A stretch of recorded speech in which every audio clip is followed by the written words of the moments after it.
Bonjour, c'est Nora. Dans cette vidéo, je vais faire un test de vitesse basique et de Divi 5.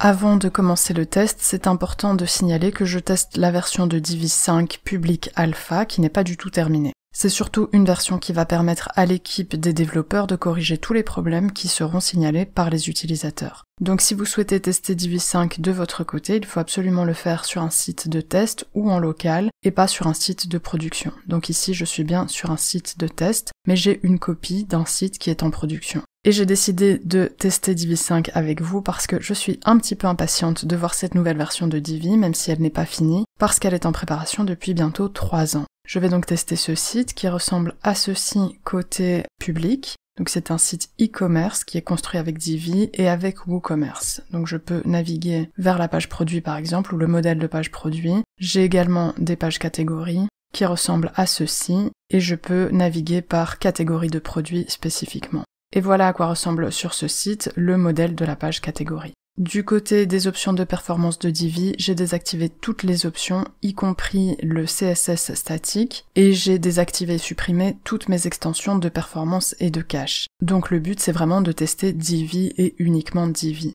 Je vais donc commencer par tester cette version du site, donc la version du site qui est encore sur Divi 4 et que je viens de vous montrer. Pour ça, je vais utiliser PageSpeed Insights et je lance le test. Avec la version de Divi 4, donc la version actuelle de Divi, j'obtiens un score de 23 sur mobile et de 72 sur ordinateur de bureau. Dans l'onglet mobile, je vois que j'ai d'assez mauvais scores pour les signes web essentiels et dans les diagnostics, j'ai 10 diagnostics en rouge et 4 diagnostics en orange. En ce qui concerne les audits réussis, j'en ai 18. Donc ceci, c'est sans aucune extension de performance et de cache. Si je reviens à l'onglet bureau, j'ai des meilleurs signes web essentiels, ce qui est normal sur ordinateur de bureau. J'ai 6 diagnostics en rouge et 5 diagnostics en orange, avec 19 audits réussis. Maintenant, je vais installer Divi 5, et pour ce faire, vous devez avoir accès à Divi, évidemment c'est un thème premium, et sur votre compte, il faut accéder à l'URL qui se termine par Divi 5. Donc vous ne trouverez pas un menu directement Divi 5, parce que cette page est un petit peu cachée, et elle est cachée parce que justement, il faut absolument tester Divi 5 sur un site de test, et pas sur un site en production. Ensuite, il vous suffit de cliquer sur le bouton pour télécharger Divi 5,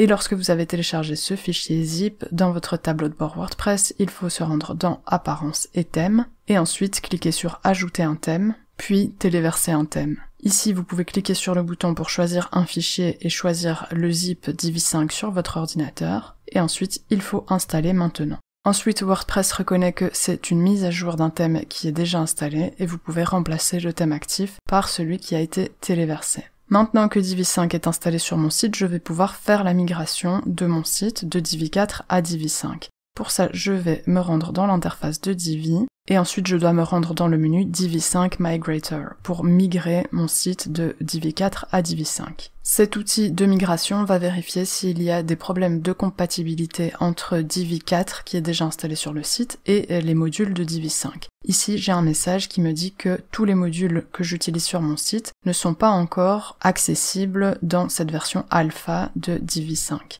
Ici, je vois en orange les problèmes que je suis susceptible de rencontrer. Et comme c'est un site de test, je vais le migrer, donc je vais cliquer sur le bouton pour migrer le site vers Divi 5 Alpha. Je confirme. Mon site a été migré vers Divi 5, je peux toujours revenir à la version 4 de Divi, mais je vous conseille surtout de faire une sauvegarde avant de migrer votre site de Divi 4 à Divi 5, et comme je l'ai dit et je le répète, vous devez faire ceci de toute façon sur un site de test. En rafraîchissant cette page, j'ai une meilleure vue d'ensemble sur ce qui est compatible et ce qui ne l'est pas. Par exemple, WP Forms pourrait ne pas être compatible, et je peux voir les modules qui ont été convertis et les modules qui ne l'ont pas été. Donc en particulier dans les modules qui ne l'ont pas été, comme c'est un site WooCommerce comme je l'avais mentionné, il y a beaucoup de modules WooCommerce qui n'ont pas été migrés, donc il risque d'y avoir des gros problèmes de compatibilité avec ces modules. Je vais ouvrir mon site ou ma page d'accueil dans un nouvel onglet pour pouvoir comparer Divi 5, cette version-ci, avec au moins la page d'accueil de Divi 4. Donc ici, je vois déjà que la vidéo que j'ai en arrière-plan a été modifiée. Je vois également qu'il y a un problème avec mon menu, mais justement, le panier ici, c'est un des modules qui a été mentionné dans les modules qui n'ont pas été convertis.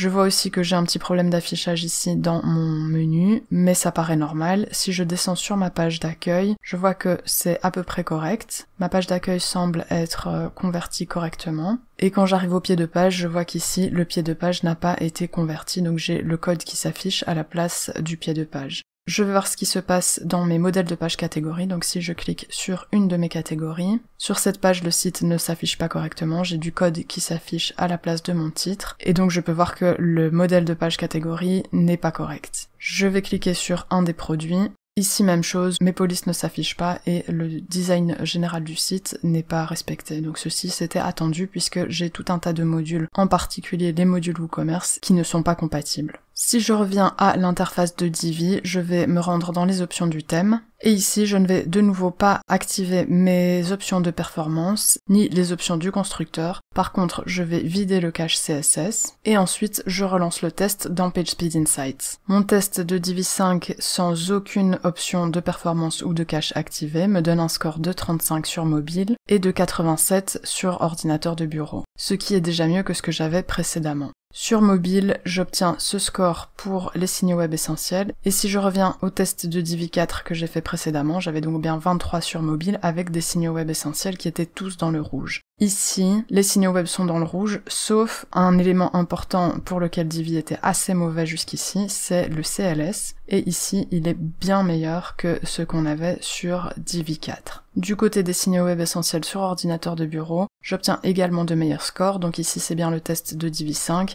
et ceci c'était le test de Divi 4. Je reviens à l'onglet mobile du test de Divi 5. Ici, j'ai toujours 10 diagnostics en rouge et je n'ai plus que 3 diagnostics en orange. Et les diagnostics sont un petit peu différents. Donc le CLS avait été corrigé, et ça, ce sont les changements de mise en page importants. On avait 5 décalages, et dans la version de Divi 5, il semble que ceci soit complètement corrigé. Donc je n'ai plus de problème avec le CLS. Ce qui est une excellente nouvelle parce que c'était un vrai problème qu'avait Divi. Ensuite, le reste des problèmes devrait pouvoir être en partie résolu avec une extension de performance et de cache. Si je reviens au test de Divi 4, j'avais un problème de temps de réponse initiale du serveur. Ce problème également semble être corrigé et c'est un problème qui est sans doute dû à la taille du thème, donc la taille du code de Divi 4. Ici, ce problème semble également avoir été résolu. Si je regarde les audits réussis, j'ai toujours 18 audits réussis sur mobile, ce qui était le cas avec Divi 4 également, et j'en ai bien 19 sur ordinateur de bureau. Donc les problèmes ont été un petit peu modifiés, ce sont des problèmes différents entre Divi 4 et Divi 5. Ma première impression avec cette comparaison rapide de Divi 5, c'est que j'ai l'impression que ce thème sera plus facile à optimiser que ne l'est Divi 4. Les problèmes qui sont mentionnés ici par PageSpeed Insights sont des problèmes qui peuvent être résolus relativement facilement avec une extension de performance et de cache ou avec plusieurs extensions complémentaires de performance et de cache. Et donc globalement, les scores que j'obtiens ici dans PageSpeed Insights avec Divi 5 sont meilleurs que ceux que j'ai obtenus avec Divi 4. Pour l'instant, je pense que ça vaut la peine d'attendre Divi 5, il me semble que ce test de vitesse est prometteur, et Divi est un thème que personnellement je trouvais très utile, très facile à utiliser, parfait pour des débutants. Le problème, c'était évidemment ses performances qui étaient assez médiocres, que ce soit du côté public ou même du côté du tableau de bord de WordPress. Ici, j'ai l'impression que le travail qui a été fait, et le travail énorme qui a été fait de la part de l'équipe de développement de Divi, porte ses fruits, et j'espère que la version finale permettra de corriger complètement et définitivement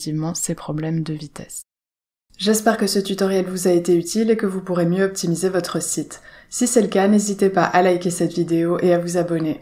Vous pouvez me poser vos questions en commentaire et je vous dis à bientôt.